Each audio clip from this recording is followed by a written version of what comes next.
Bueno, la actividad principal de Prodein hoy día son muchas actividades principales, no hay una, ¿no? Prodein nace para atender a menores que estaban en la calle en el año 98, 97, 98, pero hoy día nos dedicamos a atender a toda la gente que está en la calle, ya sean pequeños, grandes, ya sean extranjeros o españoles, da igual, ¿no? Atender a la gente que está en la calle, a la gente... Lógicamente aquí en Melilla pues hay más gente extranjera pero bueno, que no establecemos esas diferencias de ninguna manera, ni de edad, ni de color, ni de nacionalidad, ni de...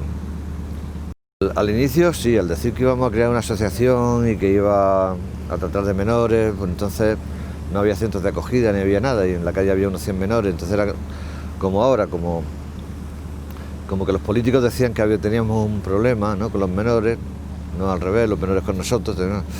Y era como un escándalo, ¿no? Eran 100, eran unos 100, lo que pasa es que claro, además eran muy chiquitillos, entonces andaban por todos lados pidiendo, en fin, tenían mucha presencia, ¿no? Entonces cuando creamos la asociación, pues la gente... no sé qué esperaba, pero sí hubo una buena... O sea, me acuerdo que en la presentación acudió la mitad de la ciudad y muchos políticos y mucha gente apoyando, diciendo, bien, vamos para adelante, ¿no? Luego cuando empezamos a hacer lo que teníamos que hacer, que era lo que se tiene que hacer, forzar la apertura de centros, forzar un trato mejor a los niños, sacarlos de la calle, llevarlos a los colegios, que tuvieran su documentación legal, pues todo eso como que sentó mal y entonces nosotros no podíamos dar crédito a lo que estábamos viendo, porque decíamos, bueno, ¿qué quieren hacer con estos niños, no? Y entonces la administración respondía que lo que tenían que hacer era marcharse de la ciudad.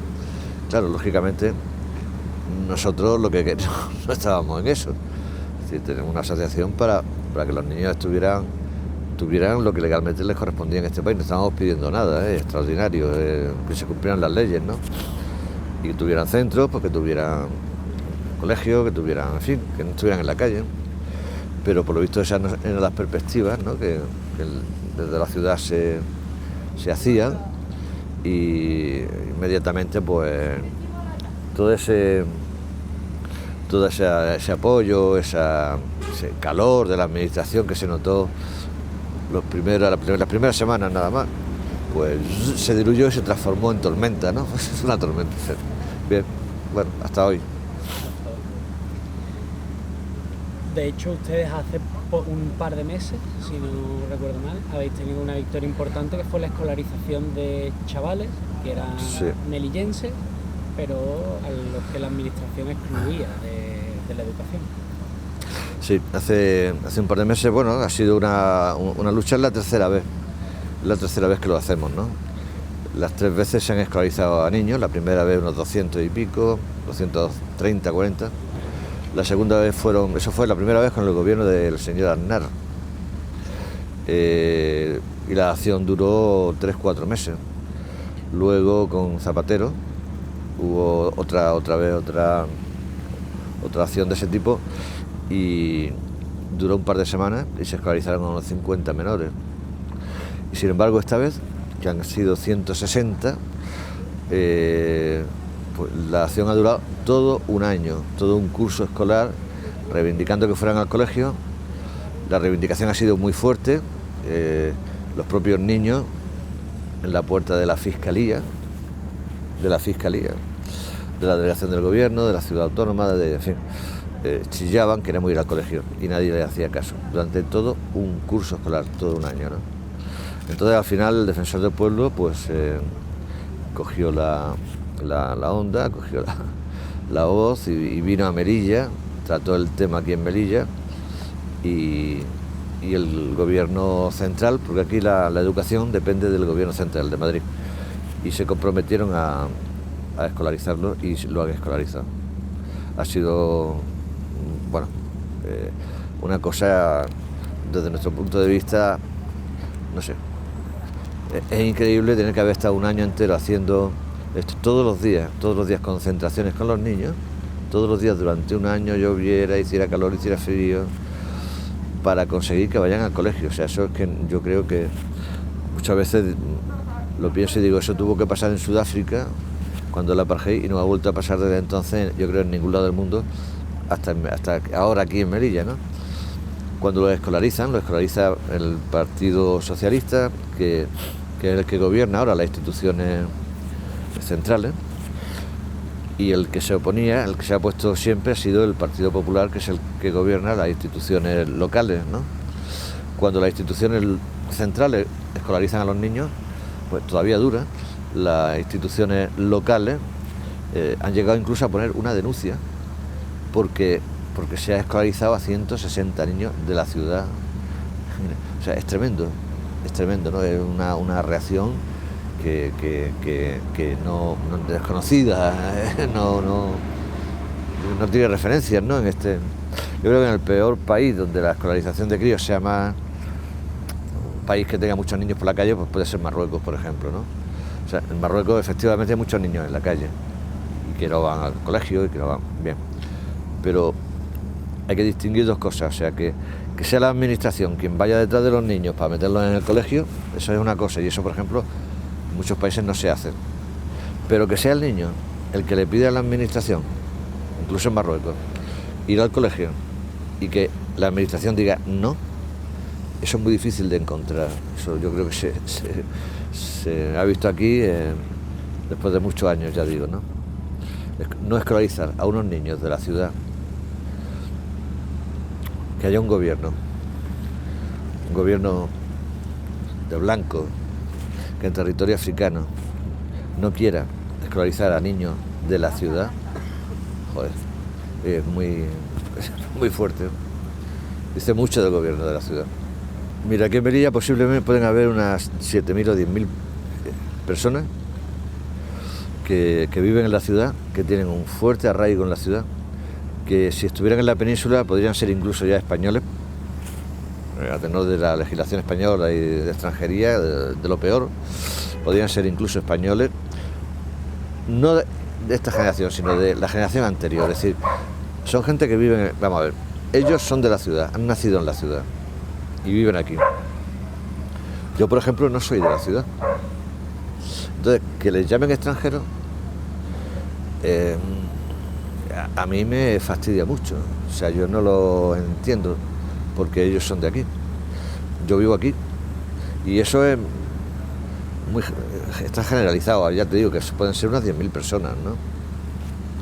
Esas 10.000 personas, pues, trabajan aquí, tienen hijos aquí, muchas madres han nacido aquí, han crecido aquí, han trabajado aquí, tienen hijos, y ni ellas ni los hijos tienen documentación. Eso es una barbaridad. Eso es una barbaridad y una cosa que hay que solucionar. Y de vez en cuando, pues, cada 2 o 3 años, pues surge un tema como el de los niños que no van al colegio. Es decir, gente que ha tenido hijos aquí, que tiene que meter a los niños en un colegio y que no pueden ir al colegio porque no se los admiten, porque no tienen documentación. O sea, el tema de la documentación, aquí hay un control. O sea, es que la única frontera no es la valla, que se ve de hierro. Hay otras fronteras que, como son en las mesas de cada funcionario en la administración, en cada mesa hay una valla también, ¿no? Si tú vas, por ejemplo, a extranjería a pedir un permiso de residencia, te dicen, tiene usted que tener el padrón. Entonces tú vas a la mesa del otro funcionario del padrón y le dices, mire usted que vivo en Melilla, que quiero tener el padrón, y le enseñas de todo, que vive aquí, la casa donde está, que frente todo, y te dice, sí, pero para el padrón usted tiene que tener residencia. Y cuando vuelve a residencia, mire usted que me ha dicho el del padrón, te dice, no, primero el padrón, y residencia y padrón, y residencia y padrón. Es decir, es la pescadilla que se muerde la cola, ¿no? Y esa es otra frontera, es otra manera de mantener a la gente que a ti te parece, a la gente que el gobierno quiere, mantenerla fuera del sistema, ¿no? Pero claro, esa gente son de Melilla, son de aquí, son de esta ciudad, no se van de aquí, ni se van a ir nunca. Y lo que se está creando es un grupo de gente, pues, que dicen, soy de aquí pero no me admiten. Esos niños por la mañana ven como muchos de su barrio van al colegio y ellos se quedan ahí. ¿Qué se puede esperar de esos niños? Que crezcan como van a tener un resentimiento y una cosa. Sí, no sé a quién beneficia estas políticas de marginalizar a la gente, no sé a quién, no sé por qué, no sé. Desde luego vamos a seguir luchando contra eso mientras podamos. Los MENA son los que se llaman MENA son el grupo de niños, si cabe, más criminalizados, más rechazados por la ciudad autónoma, desde el punto de vista públicamente, sobre el que el gobierno hace recaer las sospechas de todos, son el bicho de la ciudad, ¿no? Pero yo ahí detrás de todo eso, o sea, además de crear, porque eso lo hace el gobierno, esa mala fama que tiene, tal, la proyecta el gobierno sobre ellos, ¿no? Y yo lo que pienso y lo que creo es que el gobierno intenta alarmar a la población con ese grupo, que haya una alarma, que haya una crispación con ellos, que sea visible, que sea para poder, lo digo así de claro, negociar futuras subvenciones para intentar tapar ese supuesto problema. Es decir, mira, en Melilla no hay ninguna actividad de tipo comercial que sea, salvo los sueldos de los funcionarios, salvo los sueldos de los funcionarios, todo lo demás son cosas raras, el contrabando, narcotráfico, blanqueo de dinero y la inmigración. Es decir, si lleváis una semana en Melilla, habéis visto la valla, habéis visto pues toda la gente que controla la valla, Guardia Civil, policía, la frontera, el control de la frontera, el mantenimiento de la valla. Luego, como digo, los funcionarios, pero las mesas de los funcionarios que son frontera también, el puerto. El puerto está medio muerto y vive ahora de poner concertinas, de poner más guardias, de los MENA. Me refiero que una gran fuente de dinero es precisamente el control migratorio. O sea, una de las pocas fuentes, digamos, limpias entre comillas, de dinero que recibe la ciudad son las subvenciones de España y de la Unión Europea para controlar la inmigración de mayores y de menores. Pues lógicamente que la inmigración sea un problema hace que esa fuente de dinero siga surtiendo dinero y cada vez se quiere más, ¿no? Entonces, que los MENA son un problema, que los niños de la calle son un problema, que hay muchos niños en la calle, que los niños de la calle que roban, que hacen cosas, pues cuanto más alarma hay, cuanta más alarma sé que nos llenan de gente, que nos llenan de niños, que está esto lleno de niños, cuanto más problemas hay, más dinero se puede pedir, más dinero nos llega, ¿no? Ahora mismo el gobierno central tiene una oferta de 40 millones de euros para comunidades autónomas que recojan niños, ¿no? Y entonces tú dices, llevo una semana aquí y es horrible, ¿no? En los periódicos, en la prensa y tal. Claro, es consecuencia de esa oferta económica del gobierno, ¿no? Melilla quiere coger parte de ese dinero. Ha cogido 1 millón y pico de euros, pero quiere coger más, no paran de quejarse, necesitamos más porque aquí vienen muchos niños, ¿no? Y ahí está el debate, ¿no? Pero es toda una cuestión de dinero y los criminalizan pues para que la población sienta una amenaza, sienta crear un estado de ánimo que permita, pues eso, decir, tenemos un problema, ¿no? Y entonces, mira, en el año 2014, 15, 16, el lugar que ocupan ahora los niños, lo ocupaban entonces los negros. O sea, entonces eran los negros los que saltaban la valla y se los decía, vienen miles, nos están invadiendo, no podemos con ellos, no podemos más, aquí no cabemos todos. Y entonces con ese argumento el gobierno pedía dinero, subvenciones, pedía y recibía. Hoy día los negros ya no vienen de esa manera porque entre otras cosas el gobierno marroquí ha creado una línea defensiva muy fuerte y no pueden pasarla. Entonces el lugar de los negros hoy lo ocupan los niños. pero siempre tiene que haber un problema, un enemigo, alguien que nos invade y que no nos deja sitio para vivir. Con respecto a que no nos dejan sitio, yo te puedo decir que de todos estos años, estos 20 años, que yo conozca, y han pasado miles de inmigrantes por aquí, que yo conozca, uno se ha quedado a vivir en Melilla. Uno. Así que yo creo que tenemos sitio para todos, vamos. Yo creo que tenemos sitios para todos. Todavía hay muchos sitios, ¿eh? Entonces podríamos decir que la principal industria de Melilla es el control migratorio. Sí, una de las principales, desde luego. El control migratorio y el sueldo de funcionarios, bueno, van muy unidos, pero genera una riqueza, o sea, la principal industria de Melilla, claro que sí.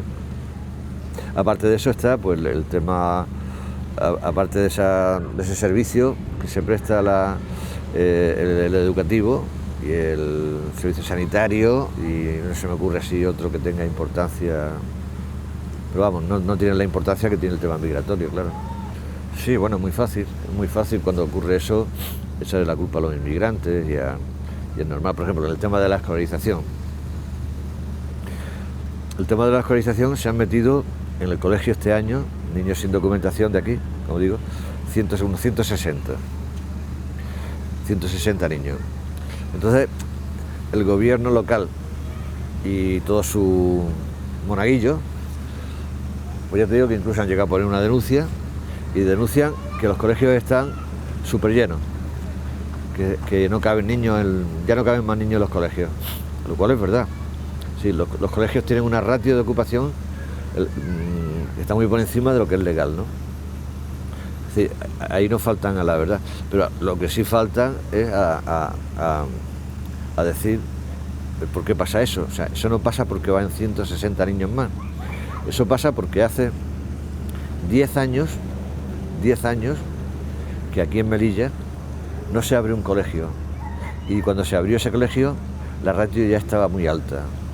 Se abrió un colegio hace 10 años, el último, y el anterior hace 30 años.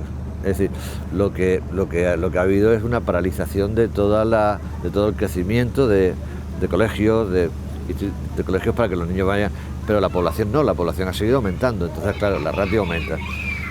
Lo que ha influido en que los colegios hoy día están llenos de niños, no son los 160 que entran, son la falta de colegios, pues de hace 30 años para acá, que viene de inversión en colegios, ¿no? Entonces, es muy fácil culpar a 160 niños de todo lo que no se ha hecho en 30 años. Son los mismos políticos estos 30 años. Pues, o sea, en vez de decir, no, la culpa es nuestra, es decir, no, es que nos han metido a 160 niños, no. O sea, sí, tiene razón. Es cuando el estado de bienestar se viene abajo, cuando está dejando de estar presente, cuando el tema se arremete más contra el más débil, que es el inmigrante, sea grande o pequeño, ¿no? Tú tienes la culpa, no, perdona, llevas 30 años sin hacer un colegio. O sea, eso es así. Bueno, sí, realmente hay un problema con ese tema, ¿no? O sea, para que en la ciudad subsahariana no se ven. Y sin embargo, Mena, pues mira, fijaros, por ejemplo, aquel chavalillo, cómo va el pobre, ¿no? Recogiendo de lo que puede la basura. Bueno, efectivamente, subsaharianos no se ven por la ciudad, pero no es verdad que no se vean inmigrantes, como dicen, ¿no? Sí se ven, sí hay muchos inmigrantes. Vamos a ver. Inmigrantes, en esta ciudad está muy clara una cosa. Hay dos tipos de inmigrantes. Y es así, negro y blanco. Los negros se distinguen fácilmente de los blancos, pero los blancos no se distinguen fácilmente unos de otros, no se distinguen entre sí, porque al lado tenemos Marruecos, y de Marruecos quien viene también es inmigrante, pero también los argelinos, pero también los tunecinos, y son todos muy parecidos. Entonces, como tenemos Marruecos al lado, como que es normal que haya por la calle pues personas blancas que uno piensa que son marroquíes, y muchas veces no son marroquíes, son argelinos que no pueden estar en el CETI, o son tunecinos que no pueden, o son de otras nacionalidades, ¿no? Muchos de ellos no están en el CETI y andan por la calle y lógicamente intentan irse en los barcos, como podéis seguramente habéis visto, ¿no? y esos son los blancos. Sin embargo, si por la calle hubiera negros, enseguida todo el mundo vería que por la ciudad andan muchos inmigrantes negros, ¿no? Entonces los negros sufren a todos los efectos, desde todos los puntos de vista, desde que entran, una presión mucho mayor que los blancos, ¿no? En verano, por ejemplo, en la playa casi no van negros, pero no es porque no les guste la playa, es porque le aconsejan que no vayan a la playa, ¿no? Por la calle, para que haya negros por la calle, solamente ha habido negros en la calle en la época que ha habido muchos negros, mayoría de negros en el CETI. Entonces llega un momento en que ya no se puede controlar a tanta gente, por mucho que intenten. Oye, mira, bueno, entonces los negros limpian coches, los negros están, pero en cuanto los negros pasan a ser un grupo que pueden controlar, los controlan. No salen mucho por la ciudad, no son bienvenidos en ningún sitio, no. Y tiene además, va más allá el tema, no solo la presencia que puedan tener pública en la calle o no, blancos o negros, ¿no? Hay una cuestión muy importante y que le afecta muy seriamente a sus derechos, ¿no? Los negros en Melilla no pueden pedir asilo. Es decir, os voy a poner el ejemplo, bueno, no un ejemplo, no, lo que ha pasado en el año 2014. En el 2014 se abrió una oficina de asilo en la frontera. Desde 2014, 2015, 2016, 2017, la media de solicitantes de asilo que han entrado a Melilla cada año puede ser unas 7.000 personas por esa oficina. 7.000 personas. Para pasar por esa oficina, pues no hay que saltar la valla. Se entra por Benizá, por el puesto fronterizo que hay. Se accederá a unas 7.000 personas al año. Durante el 2014, 15, 16, negros que pidieran asilo en esa oficina, pues el número es 0. Ni un solo negro pidió asilo en esa oficina. 7.000 personas que eran blancas, negro 0. Ahí ya hay una importante discriminación. Sí es verdad que las personas blancas, para acceder a la oficina, tenían que pagar hasta 3.000 euros por persona. Es decir, cada blanco tenía que pagar 3.000, en la parte marroquí, pagaba 3.000, 2.000, 3.000 euros, y entonces los marroquíes les dejaban acceder a la oficina de asilo. Los blancos, si eran negros, entonces no, ni pagando. Entonces sufren hasta esa discriminación de no poder pedir asilo, no poder entrar por la frontera y tener que saltar la valla jugándose la vida. Pero claro, volvemos a lo de antes. Que haya un grupo de gente que se podía identificar fácilmente, negro, que salte la valla, crea una alarma en la ciudad, y eran 3.000, no eran 7.000, eran muchos menos, pero la alarma que creaban era mucho mayor, porque los blancos no saltaban, no se veían esas imágenes. De hecho, durante aquellos años, 14, 15, 16, no se hablaba de los sirios que entraban pagando, se hablaba solo de los negros que saltaban la valla, como una agresión, ¿no? Y eso provocaba que se pudiera, pues, ay, pobrecitos, qué mal estamos, vamos a pedir más dinero, no hace falta dinero, no hace falta... O sea, era vender el tema migratorio. ¿Ha estado por aquí un policía? No sé si lo has visto. No lo conocéis, va con un carricoche además. De paisano que es jefe de un sindicato, se ha puesto a hacer fotos con el móvil. Tac, tac, tac. Bueno, un jefe de la... A mí hay 2 trabajos tuyos que yo creo que son mundialmente conocidos, que uno es la foto que creo que es el paisaje desolado, le pusiste de título así, que es la del campo de Desolación, sí. Y la otra la del episodio de Dani, el trato, la tortura directa que se cometió contra ese chaval porque no se quería bajar de la tortura directa que se cometió contra ese chaval se ha cometido contra muchos chavales, o sea, no es... Bueno, sí, él es el caso conocido, pero es la forma habitual de gestionar el flujo migratorio en la frontera. O sea, eso que se ve es lo que se ha visto. Te puedo enseñar 40 cosas más como esa, pero además deben de haber cientos de cosas más como esa que yo no he grabado. Han habido cientos de muertos, cientos de muertos, y miles de heridos en este lado y en el otro. O sea, hoy día el nivel de violencia en la frontera ha bajado hoy.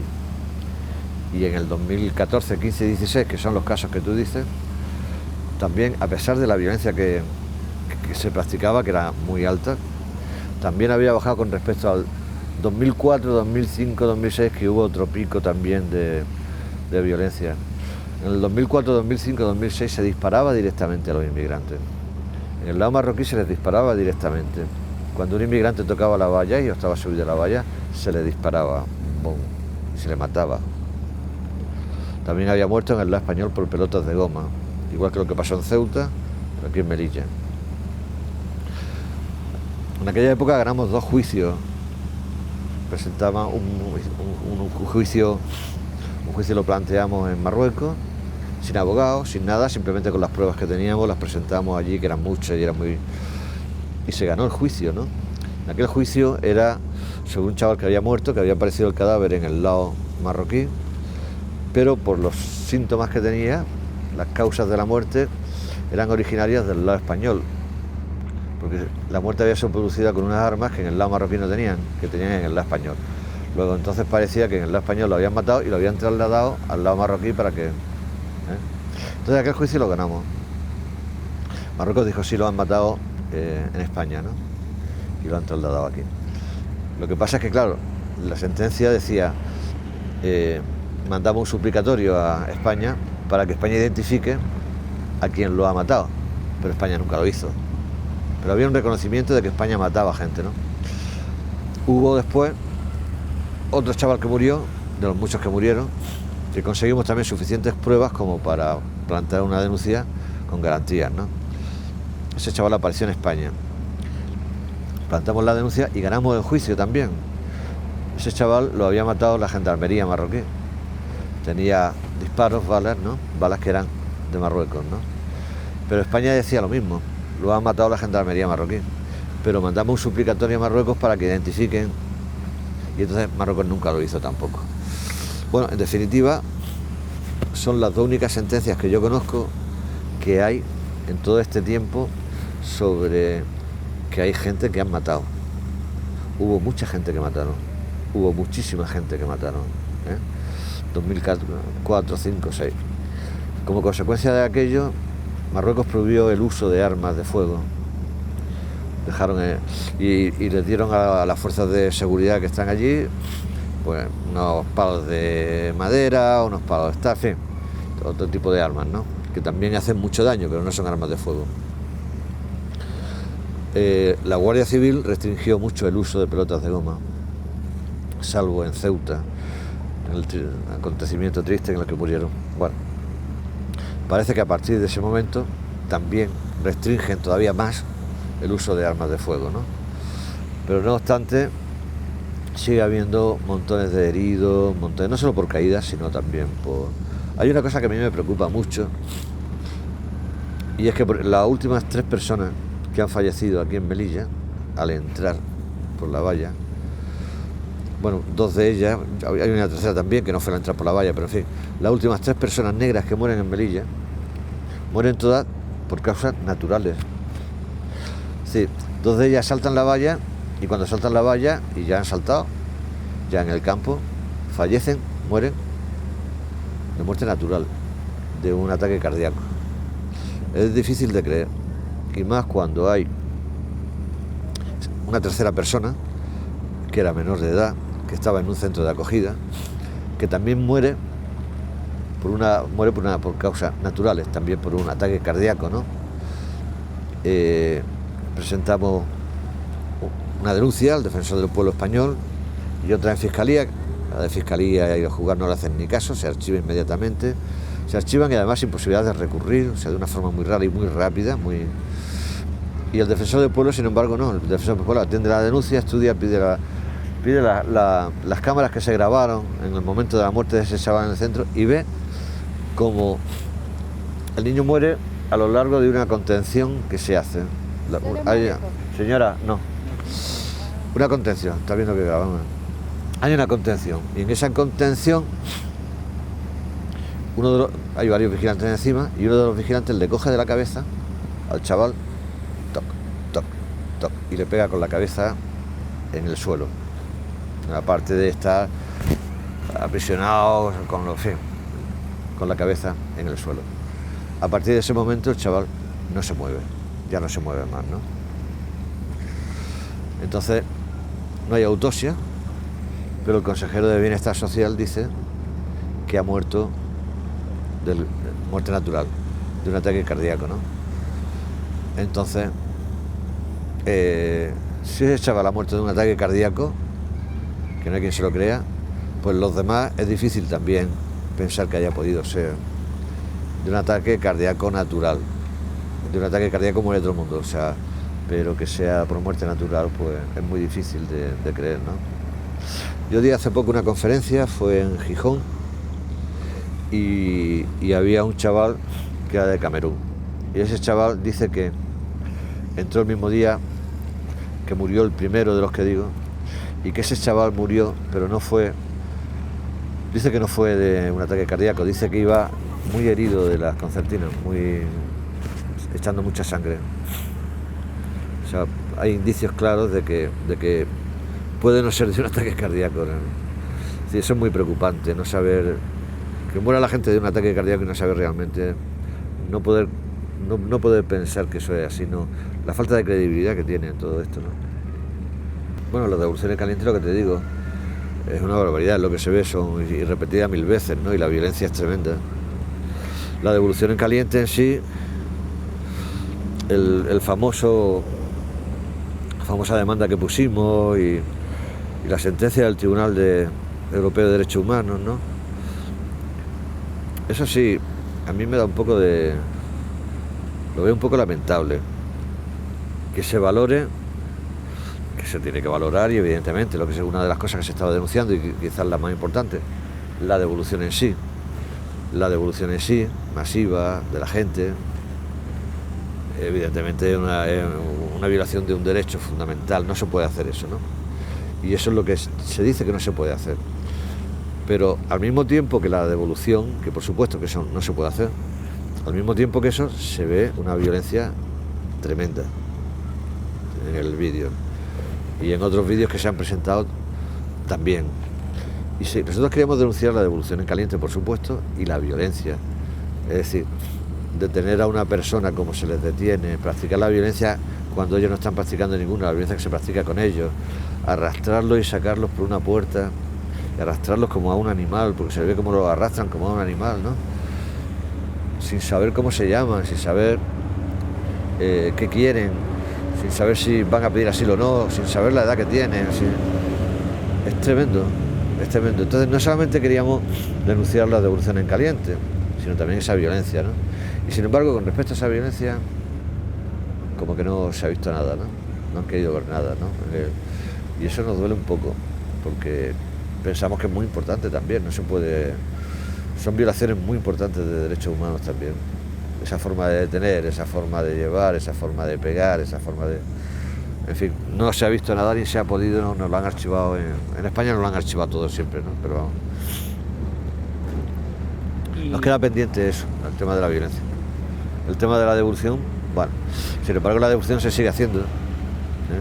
Lo que se ha hecho estos días en Ceuta y en Melilla, a pesar de todo, a pesar de las intenciones que se preveían en el nuevo gobierno, de la condena del Tribunal Europeo de Derechos Humanos, a pesar del recurso, todo parecía indicar que iban a acabar, y sin embargo ahora se visten con otro traje, ¿no? Se ponen otro vestido y siguen haciendo lo mismo, ¿no?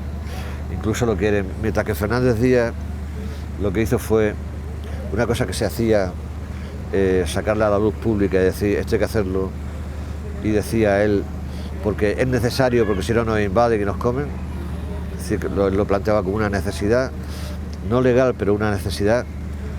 Este gobierno de ahora, el ministro Marlaska, lo que está intentando hacer es normalizarlo, buscar una forma de de escapar de esa condena segura que va a venir del Tribunal Europeo de Derechos Humanos y decir, no sabemos cómo se llaman, no sabemos cómo no tiene un abogado. Vamos a ver. Siguen siendo devoluciones masivas, lo que no se puede hacer. Es decir, que se tiene un servicio jurídico que le atiende cuando en los 2 saltos que han habido en Ceuta y aquí, el tiempo que han tenido los abogados para hablar con ellos son 2 minutos. En 2 minutos no se puede, y además en esa situación acaban de saltar, tienen un estrés muy fuerte, ellos no saben lo que quieren, ¿no? Es decir, no hay una asistencia jurídica real, lo que hay es un formalismo de asistencia. Por otro lado, no hay tampoco traductores.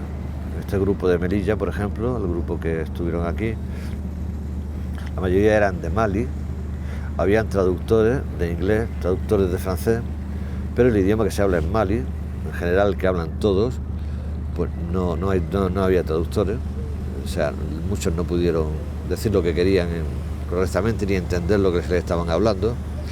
Y luego, además de eso, es que se les expulsa a Marruecos, un país al cual no pertenecen y un país que además los maltrata. Es evidente el maltrato y la violación de derechos humanos que sufren en Marruecos, ¿no?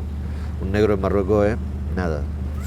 Un negro en Marruecos es nada, ¿eh? En España es poco, pero en Marruecos es nada. Entonces se dan una serie de circunstancias que hacen que esas deportaciones, pues Marlaska puede decir lo que quiera, pero esas deportaciones no son legales tampoco. Yo, si te parece, te quería preguntar cuál es tu labor como activista. Para mí está muy clara. Tú defiendes con una cámara. Me gustaría que la explicaras tú. No, nuestra labor es acompañar un poco a la gente que está más desatendida, a la gente que está en la calle, a la gente que sufre una violación de derechos básicos, como el de venir y decir quiero asilo, quiero quedarme aquí, quiero reivindicar cosas como el derecho también a los derechos que debe tener una persona de esas que se llaman inmigrantes económicos hoy día, que parece que no tienen derechos, que no son, parece que solamente los que piden asilo tienen derecho a algo, los demás como si no fueran personas, ¿no? Yo creo, y además lo he visto y por experiencia propia, y estoy absolutamente convencido de que esas personas que, voy a poner por ejemplo en el Sahel, ¿no?, que están viendo cada día cómo se les mueren sus hijos de desnutrición, de enfermedades, de mil cosas de las que no morirían aquí, de enfermedades por no poder comprar una pastilla, un antibiótico, se muere un niño, ¿no? Y es muy frecuente. Pues tienen también una guerra. O sea, la guerra contra todo eso, el hambre, es una guerra real y una guerra tan dolorosa como la guerra en la que te caen bombas, ¿no?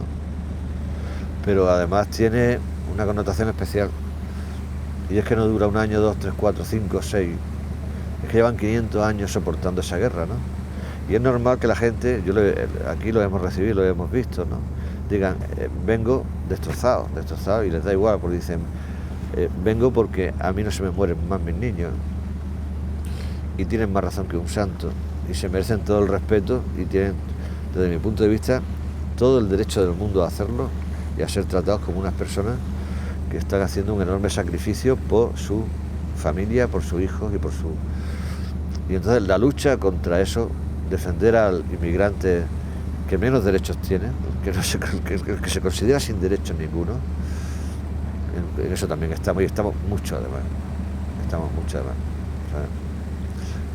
Y a mí me preocupa mucho también hablando de eso, el descrédito que sufren. Vamos a ver, el inmigrante económico antes tenía un estatus, llegaba y aquí en Melilla por lo menos había muy poca diferencia entre un refugiado y un inmigrante económico, entre otras cosas porque refugiados no había oficina de asilo y no pedían refugio, no pedían asilo. Entonces estaban en un nivel. Llega un momento en el que se abren las oficinas de asilo y el que pide asilo pasa a tener unos derechos, no que sean muchos, pero preferentes sobre el inmigrante económico. El inmigrante económico queda relegado a un segundo o tercer plano. El inmigrante económico ya no es nadie, no tiene derecho y se tiene que ir, se va y lo devuelven. Es decir, la figura del inmigrante económico se diluye, ¿no?, en la nada, ¿no?, y queda el refugiado.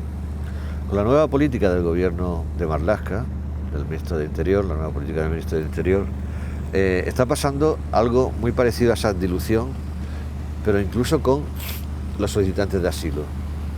Es decir, en el último salto, los negros que nunca piden asilo, entraron 200 personas, 150 pidieron asilo para evitar la devolución y 50 no lo pidieron y fueron devueltos. Con eso han sentado un precedente, han dado un puñetazo encima de la mesa. Tienes que pedir asilo. Pero claro, lo siguiente va a ser: los negros masivamente piden asilo cuando realmente no tienen derecho a pedir asilo muchos de ellos. Lo siguiente va a ser la disolución, la pérdida de valor de la figura del asilo. Y llega un momento, y ya lo están diciendo, de que es que piden asilo para que no los expulsemos. Con lo cual, y eso ya pasó con colectivos como los argelinos. A los argelinos no los atienden, no les dan asilo y los dejan en la calle. Y la excusa era esa: es que los argelinos piden asilo para que no los expulsemos, y han dejado de darle asilo. Lo mismo va a pasar con los demás. La figura del asilo, si seguimos con esta, yo creo que va a pasar un poco en toda Europa, ¿no? Porque sí sé que se está trabajando para crear una ley en ese sentido que rija en toda Europa, es decir, que el tema de asilo sea igual, y ya no va a ser de forma individual, el asilo para quien lo pida, por sus circunstancias personales, sino por nacionalidades, Yo creo que lo que se va un poco es a desvirtuar la figura jurídica y política del tema de asilo, y que aquí en Melilla se está jugando con eso para, como siempre, para, si funciona, después aplicarlo en el resto de Europa. El CETI. El CETI cambió.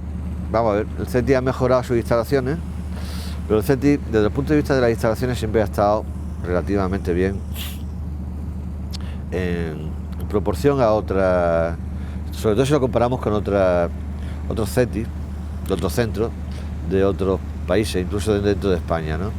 El CETI siempre ha tenido unas buenas instalaciones. En el CETI siempre podías haber hecho una película de un jabón o de un muy limpito, todo muy, ¿no? O sea, sirve para eso. Independientemente de eso, el trato que tenga la gente dentro, pues eso es lo que cuenta, es lo que a ellos el CETI no están contentos de entrada. Lo fundamental, desde mi punto de vista, lo fundamental y desde el punto de vista de ellos, es que en el CETI se entra, pero no saben nunca cuándo va a salir. Es decir, la carencia de información. Tú entras al CETI y puedes estar un año, un mes, 6 meses o 6 años. Hay gente que ha estado casi 6 años. Pero durante todo ese tiempo, ni un solo día han sabido que iban a estar un día más. Es decir, cada día estaban esperando lo mismo, poder irse por la noche en el barco, recibir la orden de vete en el barco a la península, que un furgón de la policía que los coja, los meta y los lleve a su país y ser expulsados. Nunca saben qué va a pasar. Entonces esa incertidumbre termina afectándoles psicológicamente de una forma muy seria. Entonces eso, unido junto, por ejemplo, a el tema de la familia. Las familias, cuando llegan, automáticamente las separan. Mujeres y niños en un lado y hombres en otro. Y pueden permanecer así, bueno, si están así un mes, pues no pasa nada. Pero es que algunas veces son años, ¿no? Entonces son muchas cosas que a ellos ya cualquiera, pues te hunden psicológicamente. No es tanto el aspecto físico. Luego, otra cosa, por ejemplo, es que en el CETI no hay un reglamento. No hay un reglamento y eso afecta, por ejemplo, a los castigos, ¿no? Si tú tienes una pelea con otro, nunca sabes qué castigo te va a caer. Si eres nuevo, no sabes tampoco que por una pelea te puede caer un castigo. Sí, todo es muy arbitrario en ese sentido. O sea, las instalaciones son muy buenas, Lo demás como que está muy en el aire. Un espacio donde el derecho deja de ser. Sí. Yo te quería preguntar una cosa, volviéndole a la degradación del inmigrante. Bueno, dos cosas. La primera, te leí hace poco que ahora una nueva denominación que le quieren dar a los menores son inmigrantes precoces. Sí. ¿Me puedes explicar qué es este concepto del inmigrante precoz? Inmigrante precoz es un... Eso se lo acaba de sacar de la manga el nuevo consejero, bueno, no nuevo, el consejero de Bienestar Social, Ventura, y es quiere establecer una diferencia clara entre los menores españoles y los menores extranjeros. Una cosa que totalmente, en fin, se le ocurrió sobre alguna noche, durmió mal y se levantó con esa idea, ¿no? Quiere establecer eso para que los menores extranjeros pues tengan una financiación especial por parte del gobierno central, para que puedan ser tratados de una forma distinta, para que vayan a centros de acogida distintos, para que puedan ser devueltos a sus países de origen, en el caso de Marruecos, que es la mayoría de menores que tenemos, pues de forma automática. Es decir, considerar al niño extranjero pues como inmigrante precoz, inmigrante pequeño. El presidente de la ciudad autónoma ya hace algún tiempo los viene llamando a los menores que vienen extranjeros, les viene diciendo que son inmigrantes, porque aquí en Melilla el término inmigrante es como, bueno, no es de aquí, es de fuera, tiene un sentido peyorativo, un inmigrante, ¿no? Pero además añade a continuación, dice, son inmigrantes, y lo dice así de fuerte y de claro, marroquíes, porque ser marroquí aquí es ser de la peor clase de inmigrante, pues el racismo de proximidad, el marroquí es lo peor de lo peor, ¿no? Entonces, son inmigrantes, son malos, son marroquíes, son de los peores inmigrantes, y luego al final decía, eso sí que son niños, porque había algunos que tienen 8 años, entonces no se puede negar que son niños, ¿no? El equivalente a eso, inmigrante marroquí niño, pues es inmigrante precoz, dicho de otra forma, ¿no? Y supone segregar pues, al mundo de los críos, segregarlo en dos. El crío que merece las atenciones que se le deben a un crío, que son los españoles, y los críos que no son, que bueno, que hay que se vayan porque no pintan nada, no tienen. Es tremendo, es terrible, es una barbaridad. Pero bueno, como te digo, como he dicho antes, como he repetido algunas veces, esto es dinero, querer recibir dinero, querer tener influencia política, querer tener... Y se está jugando con los chavales, pues, en base a eso. Y la segunda cosa, que es muy reciente, hace 3 días se cumplió los 30 años del primer cadáver que se encontró de un inmigrante en las costas españolas. Y ya son casi 7.000. Serán muchos más de 7.000 que se han encontrado, 7.000, en fin.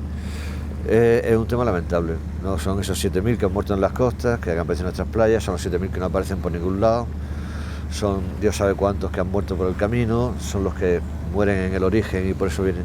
En fin, es una barbaridad, es una sangría y no se puede estar solo a esos 7.000 y solo ese día de ayer vamos a acordarnos de esos 7.000, ¿no? Son muchos más de 7.000. Y no mueren en un día, no hay que acordarse de ellos tampoco en un solo día, hay que, desde mi punto de vista, estar cada día luchando para que no mueran más, para que se acabe eso, para no tener que hablar el año que viene, son 14.000, sin saber cuántos son, sin saber, simplemente está muy bien intentando acompañar, pero hay que luchar por la vida, no por... Ojalá el año que viene pues hubiera un día en el cual recordáramos que hay 7.000 que no han muerto. Hola. Que hay 7.000 que no han muerto, ¿no? Hay 7.000 que siguen vivos, por lo que hay que luchar, ¿sabes? Sí. Y hablando de luchar, en tu activismo durante estos últimos 20 años, tú has utilizado la estrategia de la comunicación audiovisual como respuesta. Sí. ¿Por qué te decidiste por esa estrategia? intentando sensibilizar, dar a conocer las situaciones que, porque yo creo que la violencia y las situaciones que vivimos en frontera a cualquiera le resultan molestas y cualquiera es capaz de hacer algo porque no pasen y escandalizarse, ¿no? Y de implicarse en el tema. Y yo creo que eso es fundamental. Nosotros antes en la asociación hacíamos, durante varios años, hemos hecho informes anuales, el típico informe anual que se hace, se emite, pues muchas veces tenía mucha repercusión, pero mucha repercusión dentro de determinados círculos en los cuales nos movemos y en los cuales, que está muy bien, pero sin embargo la gente pues sabía poco de eso, en el ámbito, no sé, fuera de ese ámbito pequeño que en el que era grande, pero muy concreto, en el que nos movíamos. Al margen de eso, pues no llegaban las cosas, ¿no? Entonces, bueno, por ese motivo, para dar a conocer cómo son las cosas en frontera, cómo son las violaciones de derechos que estaban pasando aquí y tal, empezamos a hacer pues toda esa actividad documental desde otro punto de vista. Y también por indicaciones, por ejemplo, de la Fiscalía de entonces, ¿no? Que nos decía: no vale con decir nos maltratan, hay que enseñar de alguna forma que los maltratan, hay que mostrarlo, porque si no queda escrito, pero es lo que tú escribes, Palazón, no. Y entonces, pues, aquel día empezamos también a funcionar de esa manera, ¿no? Decir, le pegan, pero no decir le pegan, sino enseñar cómo le pegan y mostrarlo, ¿no? Y aquello fue muy válido y sigue valiendo hoy. ¿Cuándo fue la primera vez que agarraste una cámara y dijiste, me voy a la valla? Pues no recuerdo exactamente, pero vamos. Te digo, por ejemplo, que la primera foto de un niño que yo llevé a un juzgado es de un niño que estaba en un centro de acogida, de los primeros que se crearon y a poco tiempo de crearse. Y ese niño lo habían tirado al suelo entre varios educadores, le habían agarrado una mano y con el pie, a patadas, le habían arrancado las uñas de los dedos. Y me acuerdo, el niño vino a casa a las tantas de la noche, sin uñas, con el dedo destrozado, ¿no? Y hice una foto, esa fue una de las primeras fotos que yo presenté en un juzgado y que, por ejemplo. Entonces, claro, son cosas que son muy fuertes, pero que hay que hacerlas porque es que no puedes dejar de hacerlas, porque además tiene sentido hacerlas, ¿no? Enseñar eso, ver eso y denunciarlo, pero al mismo tiempo decir, mirad lo que se está haciendo aquí, ¿no? Aquella fue la primera foto. Y yo te quería preguntar respecto a eso, porque una cosa es, vos hablas de la primera foto y de esta cuestión de sensibilizar a través de la imagen, más claro, allá de la palabra. Pero ¿cómo haces o cómo intentás que no se naturalice? Porque una imagen, 2, después van 100 fotos. Claro. Medimos mucho eso. La foto, por ejemplo, de la valla y los jugadores de golf, pues puede ser una buena prueba del tema, ¿no? Durante todo el año 2014 salieron fotos, no mías solo, sino de muchos fotógrafos, que, bueno, estaba el negrito en la valla, el policía pegándole, el negrito llorando, fotos, y salían en toda la prensa. Y llegó un momento en que yo me di cuenta, y eso me preocupaba mucho, de que se había naturalizado, de que era abrir el periódico y ya sabías que había una foto de un negro en la valla, ¿no? Y que ya nadie la pasaba. Y yo me tiré, pues, un par de meses, ¿no? Intentando buscar otra forma de llamar la atención, una foto que no fuera el negrito en la valla y que llegara a la gente. Entonces aquel día cuando vi a los negros encima de la valla y el campo de gol al lado, me di cuenta de que esa era la foto, ¿no? La hice y efectivamente tuvo una repercusión, pero tuvo mucha repercusión porque enseñaba lo que pasa, la naturaleza del tema, por qué está ocurriendo, la diferencia que hay, en fin. La enseñaban de otra forma, no estaba el negro llorando encima de la valla, un policía pegándole, sino era mostrar la riqueza y la pobreza, era otra cosa, ¿no? Y entonces, pues, por ejemplo, aquello corrió, ¿no? Eso ha pasado otras veces, quizás con menos extensión, pero también ha pasado otras veces, ¿no? Siempre procuro porque no soy tampoco un fotógrafo que vaya vendiendo fotos, que hace una foto y la venda, sino que busco el poder llamar la atención sobre determinados temas que pienso que tienen que estar presentes y no convertirse en un tema monótono. Y en ese sentido creo que hay una responsabilidad por parte de todos, ¿no? De los profesionales que venden y de los que hacen fotos y no venden y de todo el mundo que está implicado en estos temas, en buscar siempre la manera de atraer la mirada sobre el sitio donde tiene que estar la mirada, ¿no? Y no cansar, no normalizar situaciones que no deben de ser normalizadas nunca, ¿no? Sino hacer las cosas de una manera pensada, inteligente. Si no consigues un resultado inmediato, bueno, esperar unos días, pero tienes que llamar a la gente a que venga, ¿no? Bueno, hombre, si te metes en estos charcos, te salpica el agua. Es decir, hemos tenido muchas, sí. En fin, nos han perseguido muchas veces, nos han quitado cámaras, hemos estado en los calabozos. Hay mucha gente que no habla, muchas veces no nos habla también por miedo a que los vean hablando con... Bueno, hay muchas cosas, ¿no? Pero bueno, todo eso va dentro del paquete. Si alguien decide hacer eso, pues sabe que eso lo va a tener y yo no le quiero dar más importancia. Son cosas que forman parte del trabajo y hay precios que tienes que pagar y ya está. Se pagan y muy, muy bien, muy a gusto. Bueno, pues precisamente todo eso, el delitos que comete la propia administración a gente que está... Pero vamos, que no lo veo una reacción de la administración tal y como están las cosas hoy día o hace tiempo, pues lógico, ¿no? Se puede esperar. Pues, supone criminalizar, denunciar a aquellas personas que están haciendo algo por salvar vidas, porque no haya 7.000 muertos más, por dar de comer, no sé. Es un delito de la administración. Es un delito que comete la administración con personas que trabajan en derechos humanos, en temas de derechos humanos y por los derechos humanos que deben de estar vigentes en nuestros estados, ¿no? Nosotros damos de comer en la calle a la gente por la noche. A nosotros se nos ha amenazado con denunciarnos por hacer eso, porque ocupamos un espacio público sin permiso, porque a ver si tenemos las autorizaciones para dar de comer, a ver si esos niños, en vez de denunciar que están en la calle, que se denuncia. Pero bueno, eso es lo que dice el consejero.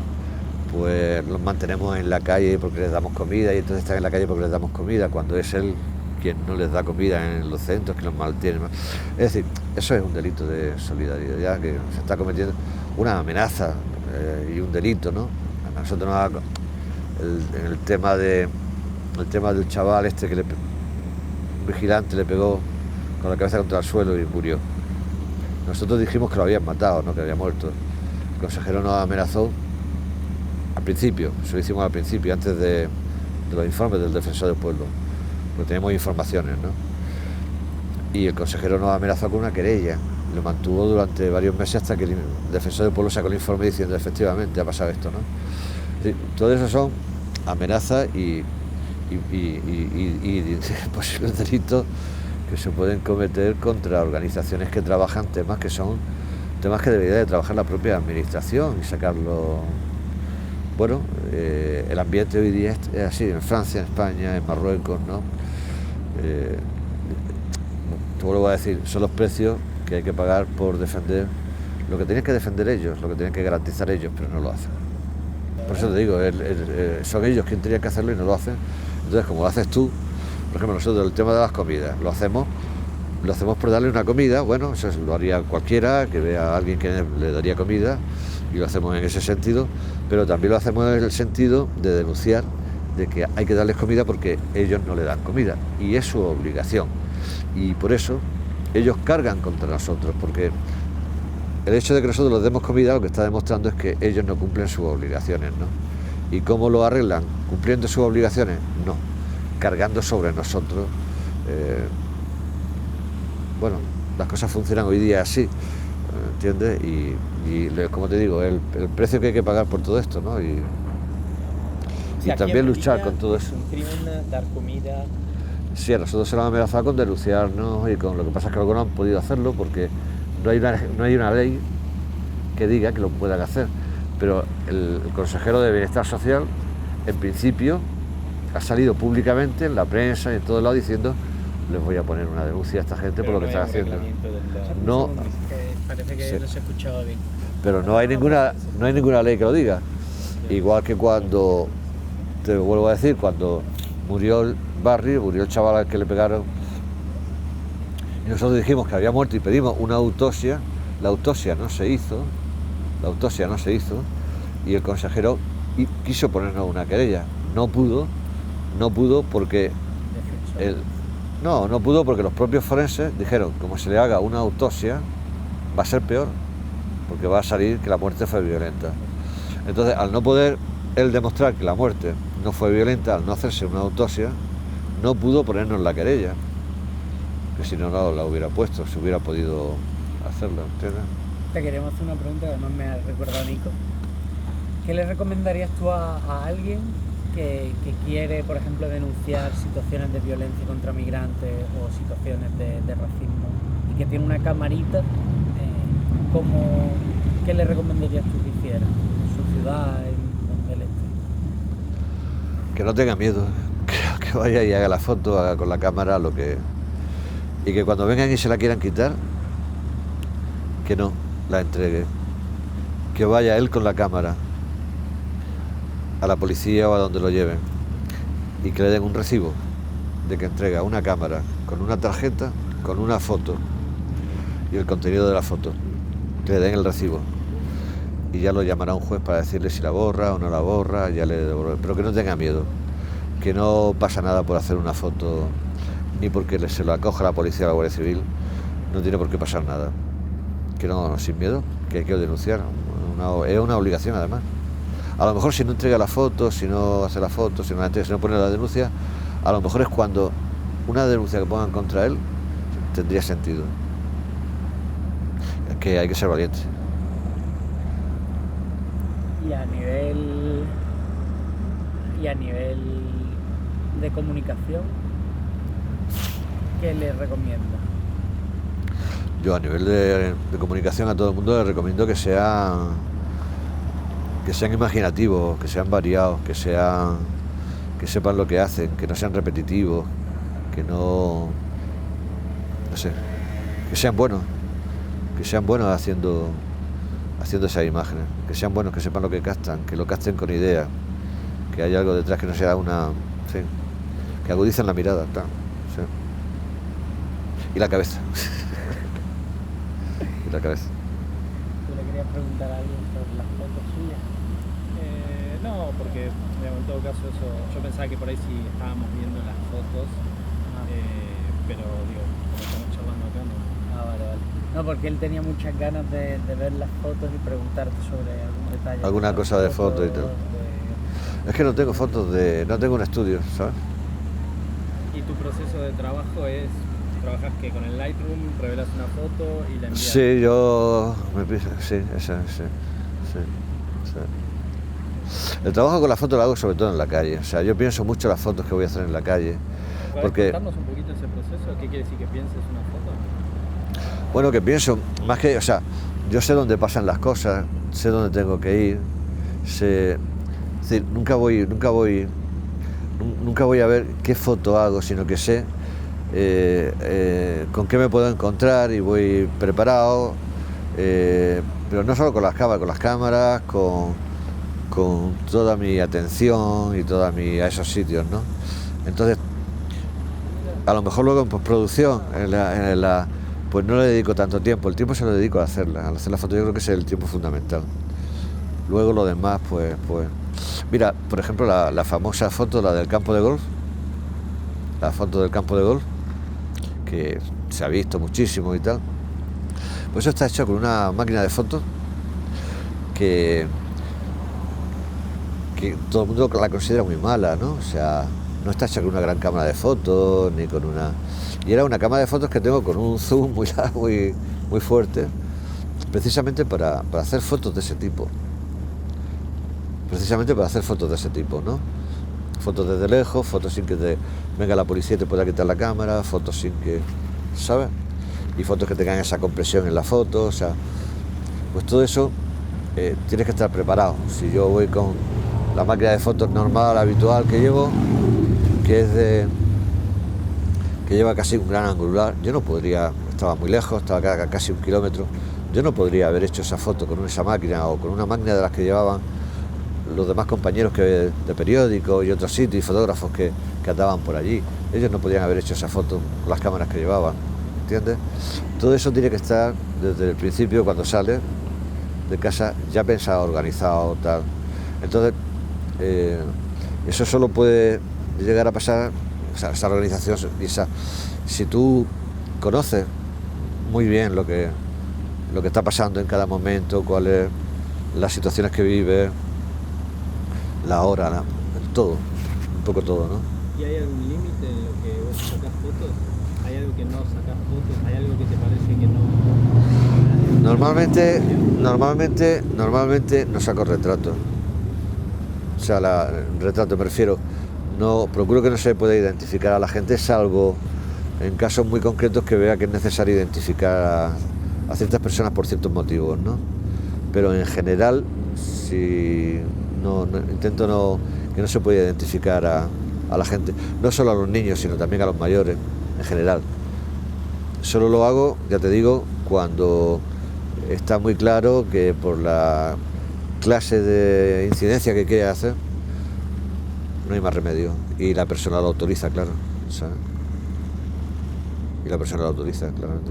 ¿Y has tenido alguna situación así sacando fotos en la que te sientas que lo que estabas, o sea, como que te cuestiones estar con la cámara como observador y no como tomando un rol, entre comillas, activo?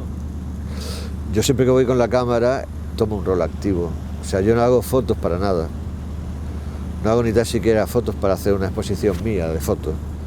Hago fotos para ti, para que tú la veas, para entregarla a un juzgado, para que tú te indignes, para llevarla al defensor del pueblo, es decir, siempre tengo un rol activo. Yo no voy de fotógrafo. Cuando quiero hacer fotos, me voy al campo y hago fotos de la naturaleza, y hago fotos de ese. Otro tipo de fotos no la hago de una forma, lo hago para algo. Y corro muchos riesgos, además. O sea, corro muchos riesgos, ¿no? ¿Sabes? Por ejemplo. No, pues eso que te quiten la cámara, he tenido denuncias, por ejemplo, ¿no? He tenido que ir al juzgado a justificar por qué hago fotos, porque estoy en determinados sitios, porque usted estaba en zona de seguridad, usted le ha hecho fotos a un guardia que estaba, ¿no? Y he tenido que defenderte, o sea, que son riesgos riesgos que corres por hacer una cosa que además la haces de una forma activa para defender algo, ¿no? O sea, ¿sabes? No es una foto a una mariposa. Bueno, cuando yo vine a Melilla no había vallas, y al no haber vallas no había ningún problema. Nosotros íbamos para allá, para Marruecos, y pasábamos sin ningún problema, diciendo hola. Y lógicamente venía a dormir aquí. Los marroquíes hacían lo mismo. Los marroquíes venían, buscaban trabajo, intentaban vender cosas, se daban una vuelta y por la noche se iban a su casa. Y no había ningún problema. Cuando se empieza a construir la valla, es cuando el marroquí que entra piensa, si salgo mañana no me van a dejar entrar a trabajar. Y entonces empieza a quedarse aquí, empiezan a quedarse bolsas de personas que están en una situación fatal, barrios donde se concentran, empiezan los problemas. Y conforme la valla va creciendo, pues más, ¿no? Hasta la situación actual, bueno, que ya viene arrastrándose desde hace unos 10 años para acá, es tremendo. O sea, la violencia que se practica con los pasos fronterizos es tremendo. Entonces la evolución ha sido horrible desde ese punto de vista. Yo creo, no quiero ser poco optimista, pero la verdad, la situación a nivel europeo y mundial no augura muy buenas cosas, ¿no? Y no solo lo pienso yo, sino que lo piensa mucha gente que está en sitios, no sé, que desde los cuales se ve lo que viene, ¿no?